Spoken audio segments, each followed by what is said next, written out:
Hi everyone, a very warm welcome to our YouTube channel. Let's get started with the daily analysis of Bank Nifty, Nifty and Fin Nifty. Since my internet is down, मेरा camera नहीं चल रहा है for that reason. So let's dive in. What did we see today? We saw a clear rejection from these levels of around 49,600-700 zones और वहाँ से bank Nifty नीचे आई. इसको हम अच्छे से समझते हैं on 15 minute time frame, but remember on a higher time frame it is still buy on dips market because यहाँ पर ये वाले जो लेवल है 48,250 तक, यहाँ तक जब भी नीचे आएगा और यहाँ पर कोई रिवर्सल मिलेगा तो हम उसको लॉन्ग के लिए ही यूज़ करेंगे. And this I am talking from a positional perspective. अब 2 दिन के लिए अगर है अपना व्यू तो 2 दिन के लिए आप स्ट्रैंगल्स भी प्ले कर सकते हो बिकॉज प्रीमियम्स बहुत अच्छे हैं दोनों पुट और कॉल साइड में, and you can work with strangles for the balance 2 days. But if you are looking for a very positional kind of a view, then my view would be I will buy the dips so that I can position myself accordingly for that up move whenever it will come. Now let's straight away go to 15 minute. So now the immediate resistance is this particular zone which is 49,500 to 49,560. The main resistance is around 670 to 700 and 49,000 is our immediate support now, and this is a round number as well. And the next level to look for is this. The best level, the best and the strongest support for me is going to be this one, anywhere between 48,200 to 48,300. This particular zone will act as a very strong support for me. So if there is any reversal around these levels, I am definitely going to use this opportunity to go long positionally. Now please understand the word positionally. I am not talking from the perspective of this upcoming Wednesday where we have an expiry. So we have an expiry on 29th. So how you can position, basically what you can do, you can sell any calls above 50,000 and accordingly you can sell any puts below 47,800 or 47,700 kind of zones. And if you want to play very safe, then sell puts below 47,400 and sell calls above 50,500 and so. So this is the strangle. And the idea is you have to play strangle unless this level gets taken out totally. On the downside, if 48,200 gets taken out totally, until then you can play strangles. कल के लिए discuss करते हैं. कल if at all we open flat, what we will try to do, अगर हम flat open होते हैं so we are only going to deploy strangles और हम strangles को मैनेज करेंगे जब तक ये लेवल नहीं टूटता या ये लेवल नहीं टूटता है. अगर आपको थोड़ा सा कंजर्वेटिवली प्ले करना है ऑन द कॉल साइड तो फिर ये इसी के लिए वेट कीजिएगा, फिर 50 के लिए भी मत वेट कीजिएगा. अगर 49,700 जो कि आज का है अगर निकल जाता है तो आप कॉल से कॉल को कट करके बहुत दूर लेकर जा सकते हैं तो टोटली एग्जिट कर सकते हो अगर आपको डर लग रहा हो तो. या तो फिर the best level to wait for calls is 50,000 level तक आप वेट कर सकते हो. तो अगर कल फ्लैट ओपन होगा तो simply I am going to play strangles only और उसी को मैं मैनेज करूँगी. और मान लीजिएगा for whatever reasons if you open gap up around this levels then this is the level to look for. यहाँ पर कहाँ पर भी देखिएगा, यहाँ पर ऐसे मार्केट अगर रेजिस्टेंस ले रही है तो आपको यहाँ पर फिर से एक इंडिकेशन देगा कि मार्केट कहाँ ना कहाँ इधर तक आने की चांसेस है. फिर 49,000 तक तो डेफिनेटली आएगी फिर. और I am not surprised because of today's down move. Because हुआ क्या था, ये जब भी ऐसा पैराबोलिक मूव चलता है तो ये एक बहुत नॉर्मल सी बात है कि मार्केट एक ही इसमें बहुत बड़ा स्पाइक देता है. ये बहुत, अगर आप जाके हिस्टोरिकली चार्ट्स रीड करोगे तो आपको समझ में आएगा. तो the first and foremost thing, अगर आप ट्रेड नहीं कर रहे हो due to elections, that is the best decision. Please avoid this volatility. Just 2 more weeks और उसके बाद you can start playing normally. But अभी this is not the time to become शूरवीर और आपको कुछ नया ट्राई करना. This is not the time. So please do respect your capital, do save your self from the mental trauma और the agony that you will have to go through.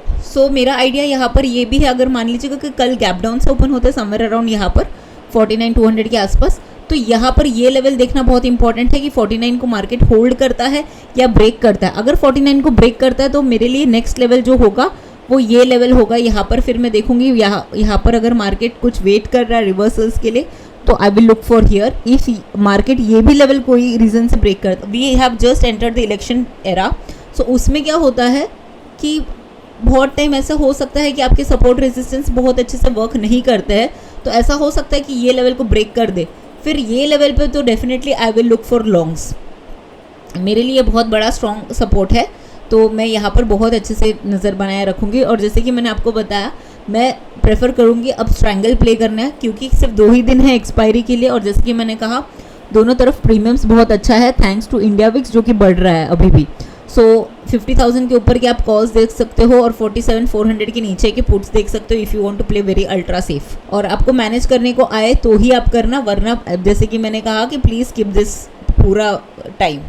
Now let's go to Nifty. Nifty में आपको मैं दिखा दूँ, ये daily chart है, इसने breakout ज़रूर किया है। अगर ये नीचे भी आती है तो भी कोई बात नहीं है, क्योंकि यहाँ पर ये रिटेस्ट करने के लिए आ सकती है 750 800 जोन्स पे, तो यहाँ पर अभी भी ऐसे कोई प्रॉब्लम है नहीं।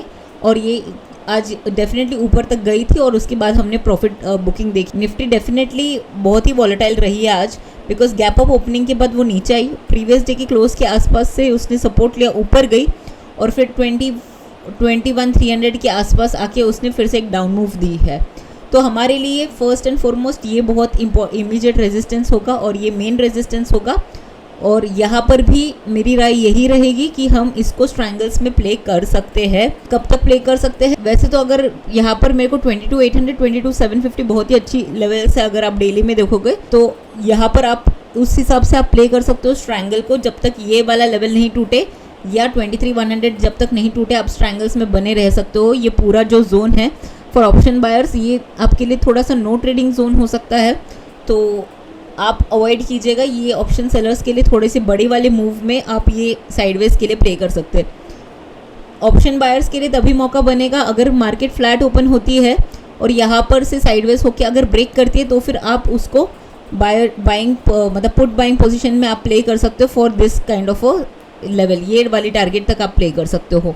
बट मान लीजिएगा फॉर वॉट एवर रीज़न अगर मार्केट गैप अप से खुलती है तो आपको देखना पड़ेगा ये गैप अप को सस्टेन करती है या ऊपर लेके यहाँ पर से फिर से रेजिस्टेंस लेकर आती है। फॉर वॉट एवर रीज़न अगर गैप अप ओपन होती है तो आप देखिएगा ये गैप अप सस्टेन करती है या इट गेट सोल्ड इनटू, तो उस हिसाब से प्ले कीजिएगा। बट जैसे मैंने कहा कि मेरे लिए ये पूरा रेंज अब स्ट्रैंगल का बन चुका है फॉर द नेक्स्ट 2 डेज़। हाँ, बट अगर आप मेरे को पोजिशनली पूछोगे क्या करना चाहिए तो पोजिशनली या जो लोग वो लोग हैं जिनके पास जिनको और भी पोर्टफोलियो में ख़रीदना बाकी था और उनका फुली इन्वेस्टेड नहीं है तो वो लोग most likely they can use this opportunity of dip to add to more into their portfolio. तो उसके लिए उस हिसाब से मैं बता रही हूँ कि वो लॉन्ग आप पोजिशनली जा सकते हो। इनफैक्ट मेरे वो इलेक्शन एनालिसिस वाली भी वीडियो थी, वो कोई एक्सपायरी रिलेटेड नहीं थी कि वो 1 हफ्ते 2 हफ्ते की वो थी नहीं, वो काफ़ी बड़ी व्यू की बात कर रहे थे हम, जहाँ पर हम जून पूरा मंथ और जुलाई एटलीस्ट मिडवे तक तो हम थोड़ा सा बुलिश मोमेंटम एक्सपेक्ट कर रहे हैं। तो उस हिसाब से मैं आपको बोल रही हूँ। तो आपको अगर पोर्टफोलियो में कुछ ऐड करना हो Nifty 20 bank Nifty 20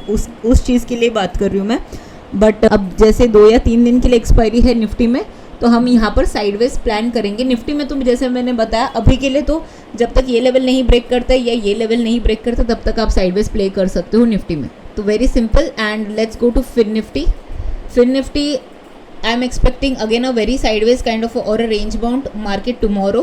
I would bet on would be it is 21,700 to 22,120. And in case of Fin Nifty if you see it took exactly the same resistance जो उसने पहले हाई पे लिया था। ये देखिए यहाँ पर इसने सेकेंड में को जो हाई बनाया था बिल्कुल उसके आसपास वो आया और वहाँ से रेजिस्टेंस लेके नीचे आया है।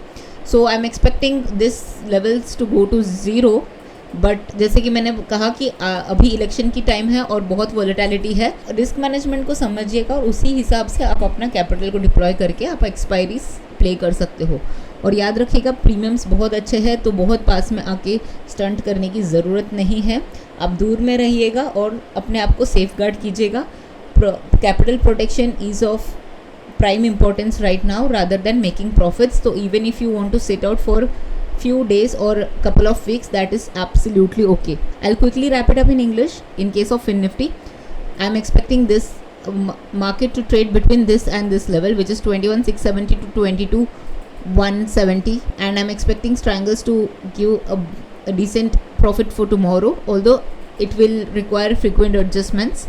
But I'm expecting this both two levels to go to 0. Now let's see whether that happens or not. Worst case scenario on the put side, let's say if we see some extension on the downfall, then 21,500 is a really good level. In case of Nifty, the idea is to play for strangles unless 23,100 or 22,750 is not taken out. Unless that is taken out, you can play strangles. For option buyers, let's say if we open flat tomorrow and if we stay here and then we finally break this level of 22,900, then you can play for a target of 22,800 to 22,750, which is a roughly 100 point range.